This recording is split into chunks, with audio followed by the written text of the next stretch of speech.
Hello, Xander. Xander Parish is with us today, giving this interview for the Ballet Icons platform. We are very, very grateful for finding time and being with us today. Thank you so much. Xander, you've been playing a very important role in our activities, and you, of course, participated on so many occasions at the Ballet Icons Gala.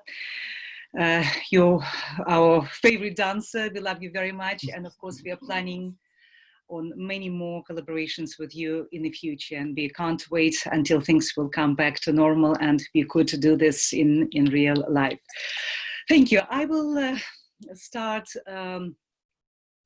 this interview with the traditional question I've been asking your colleagues.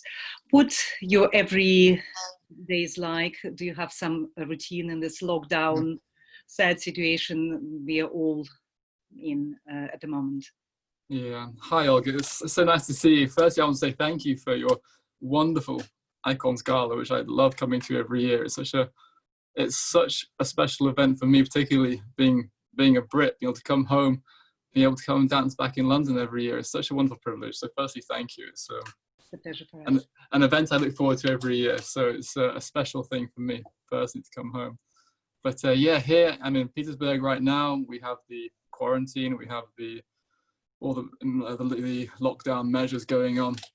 The Mariinsky's been closed for the past 6 weeks, and the dancers have been sent home. We're doing our own training in our rooms, in our homes, in our flats as best we can. Thankfully, we're allowed outside. The measures aren't as strict here in Petersburg as they are in Moscow or in London, for instance. And so I do running outside. I go for a run around the cathedral here near the theatre where I live, and do laps of the cathedral.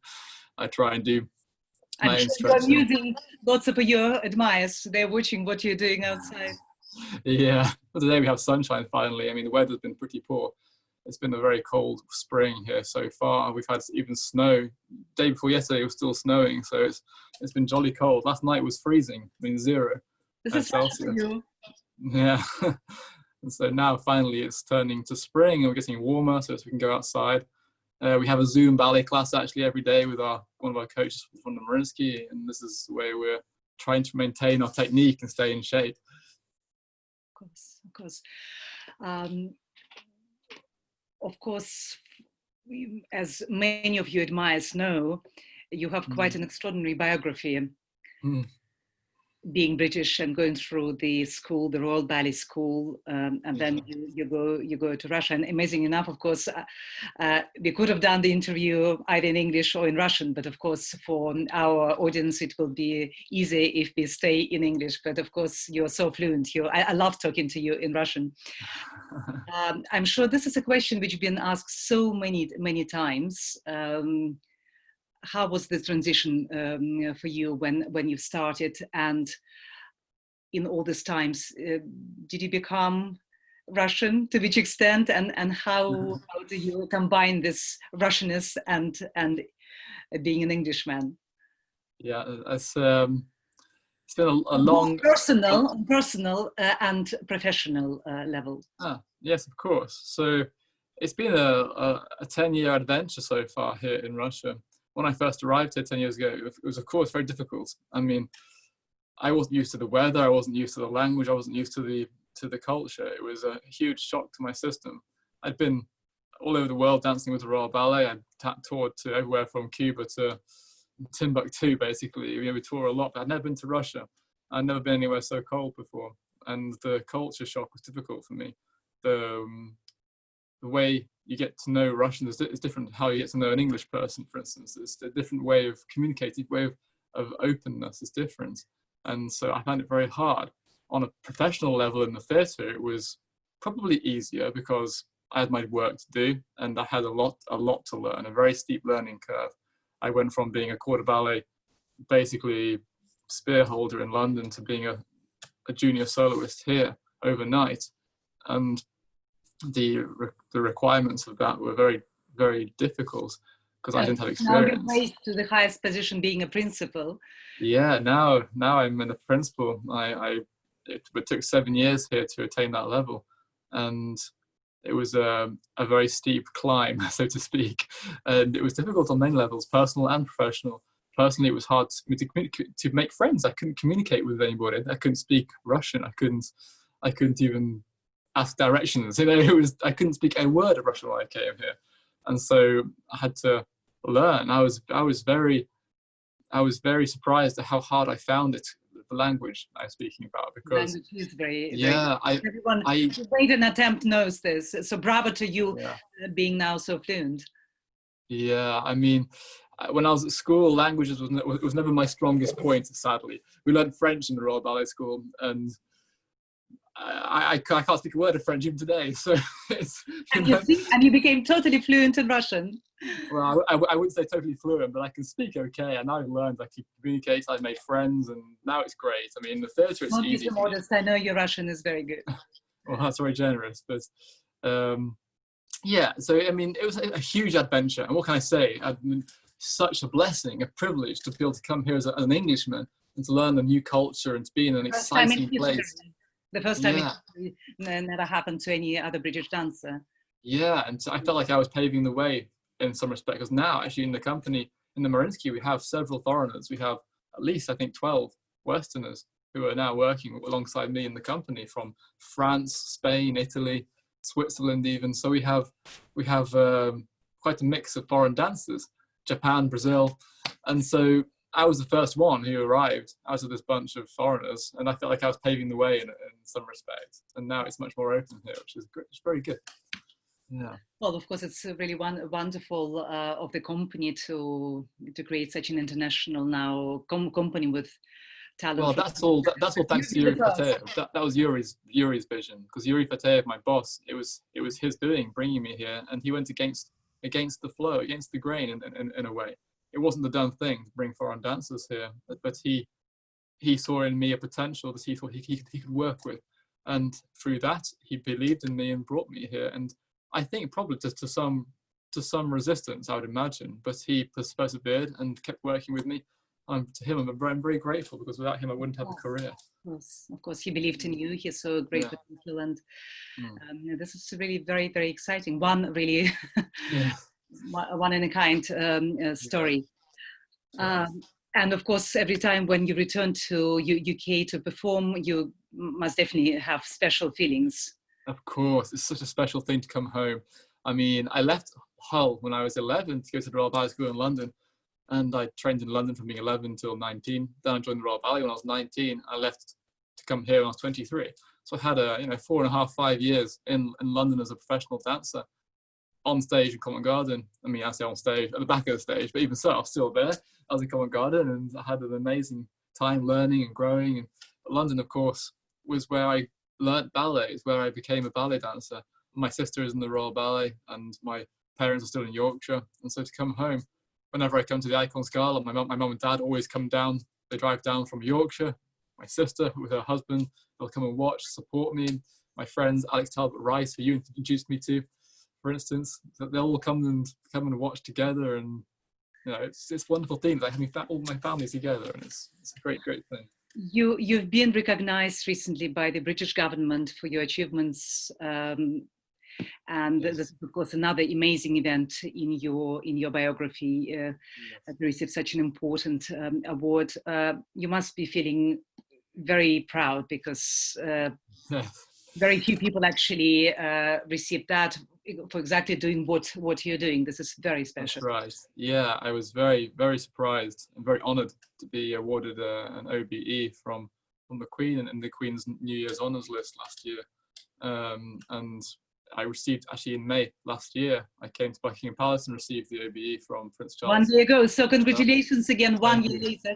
Even 1 year ago, I was one of the first congratulating you with my total passion. That's right, I remember. To services and culture and relationship between Britain and Russia. Yeah, exactly, and it's for that I was most pleased about, because of course ballet is important. We love the arts, and I'm proud to be a ambassador of arts, of ballet in Russia, but more than that, to be a link exactly of friendship between our two nations. Russia and the UK are two great countries, and to try and connect them through the arts is a very important and special thing. It is absolutely vital, and I understand this very well. Of course, you're doing the same thing for us in London. With all my activities and events, this is what I'm doing. I'm trying to put countries together and for them to understand each other. Yes. But and as we know, culture, ballet and dance, this is one of the best things you can do to contribute to the relationship and development of the relationship between our countries. Congratulations again, 1 year anniversary. We can yes.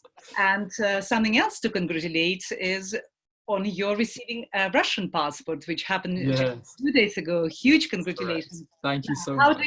How do you feel about this? I'm delighted because Russia has become for me my second home. Especially here in Petersburg. I've been living here 10 years. I love this city. It's the most incredible place to live. It's beautiful. I love the Russian people. I love the Russian culture. And now to be given the citizenship as well is a huge honor, and it's a responsibility, because it's a cementing of this relationship between the two countries for me. And so I'm hugely honored, and it's a great privilege for me. Wonderful, congratulations. Thank you. A few more questions about your favorite roles. Yes. A question that you've been probably asked a million times. Which role or several roles you're missing the most right now in this lockdown? Yeah, that's a very good question. In fact, I was supposed to dance, I think it was yesterday. Was it yesterday? Or if we'd been in the theatre last night, I'd have danced Balanchine's Diamonds with Maria Khorova just last night. That was our scheduled show. And I love this ballet, the music, the Tchaikovsky, the Balanchine choreography. It's a special ballet. Dancing with MASH is a huge privilege and a pleasure. And so I was really sad to miss that show. It's absolutely stunning. Yes. Yeah. And my favourite ballet here is probably Romeo and Juliet, because of the acting, the drama, the Prokofiev. It's just, you can't go wrong. It's just perfect. It's just a wonderful production. Well, you are a wonderful, admired Romeo, and of course we're waiting for the times when we can see you in this. I hope so soon. Yes. Yeah. What about choreography, contemporary choreography? Would you name some names who particularly speak to your heart and you feel connected? Absolutely. Yeah, I have a close friend in the Mariinsky who you're very familiar with, Ilya Zhavoy, one of my colleagues and close friends who I work with very often to create new work. And we do festivals together. We've gone to Switzerland, all over the place, doing new choreography and work together. And he always includes me in his new pieces. He's a very creative and very, very smart young man, and he knows how to create out of nothing something beautiful, and he's very smart, and I love working with him because he has a very open mind.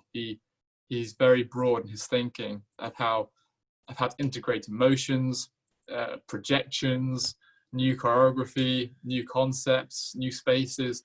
He's very, very smart, and his wife's a very talented designer for costumes, and so they make a very good team together, and I love working with Ilya because he's just a real talent. I'm sure he's going to go very far, go great places. Well, I'm a huge admirer, of course, of his work and his wife's work, and I had a privilege with them. And of course, you performed a beautiful number by Ilya. Yeah.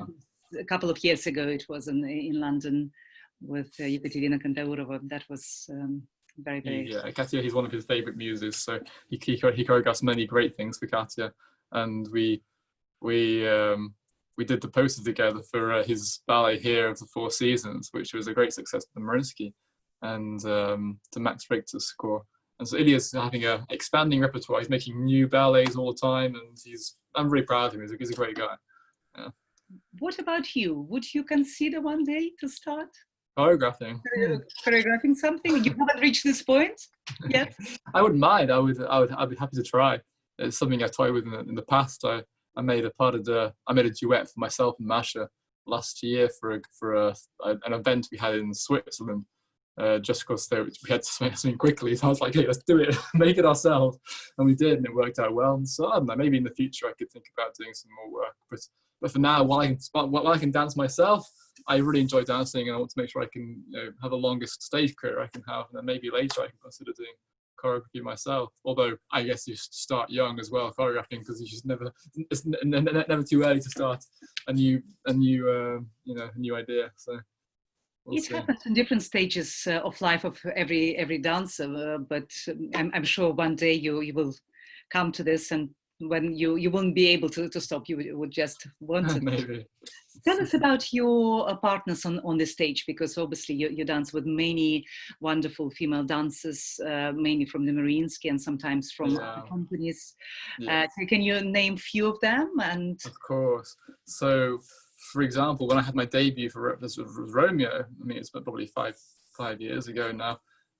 My partner for my debut was Victoria Toroshkina, who was a big star of the Mariinsky and one of the nicest people you could ever meet, and really one of the loveliest people, and just a dream to dance with. Such an artist, and she was my Juliet, and I was nervous before my debut, and I remember she came to me before the show and said, Sasha, don't worry about anything. If anything goes wrong, just forget about it. Just enjoy the show. We'll do it together.